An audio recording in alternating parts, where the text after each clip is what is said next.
அரைவாசி சீரியலில் ரோஹிணி தான் கர்ப்பமாக இருக்கும் விஷயம் தெரிந்ததும் மனோஜுக்கு டைவர்ஸ் கொடுக்க முடியாது என ஒரே போடாக போட்டு விடுகிறார். டைவர்ஸ் பேப்பரில் கையெழுத்து போடுறேன்னு தானே இப்போ ஏன் கொடுக்க முடியாதுன்னு சொல்கிறா என வக்கீலும் விஜயாவும் கேட்க, அதற்கு அவர் அப்போ நிலைமை வேறு, இப்போ நிலைமை மாறிடுச்சு.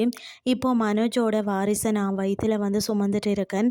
என் குழந்தைக்கு அப்பா இல்லாமல் இருக்கக்கூடாது என கூறிவிட்டு அங்கிருந்து கிளம்பி செல்கிறார் ரோஹிணி.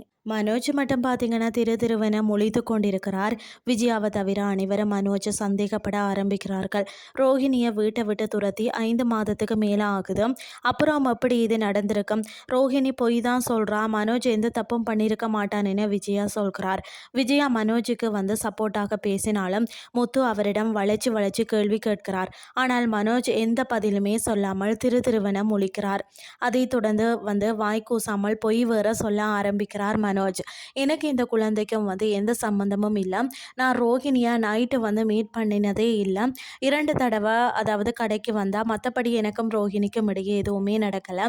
ரோஹிணி ஏன் இப்படி சொல்கிறான்னு எனக்கு புரியலை என மனோஜ் பொய்க்கு மேலே பொய் சொல்கிறார். ஆனால் அண்ணாமலை மனோஜிடம் திரும்ப கேட்கிறார். இப்போல்லாம் டிஎன்ஏ டெஸ்ட் எடுத்தாலே தெரிஞ்சிடும். ஒருவேளை நீ சொல்கிறது பொய்யா இருந்தால் நம்ம குடும்பத்தோட மானமே போயிடும். எதுவாக இருந்தாலும் இப்போவே சொல்லிடு என கூறுகிறார். ஆனால் மனோஜ் தான் சொன்ன பொய்யை திரும்ப சொல்கிறார்.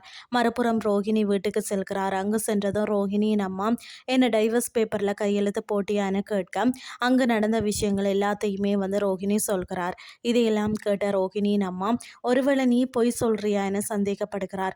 நான் பொய் எதுவுமே சொல்லல, இந்த விஷயத்துல யாராவது பொய் சொல்வாங்களா என சொன்ன பின்னரே அவர் நம்புகிறார். மறுபுறம் பார்த்தீங்கன்னா மனோஜ் பயங்கர டென்ஷனில் இருக்கிறார்.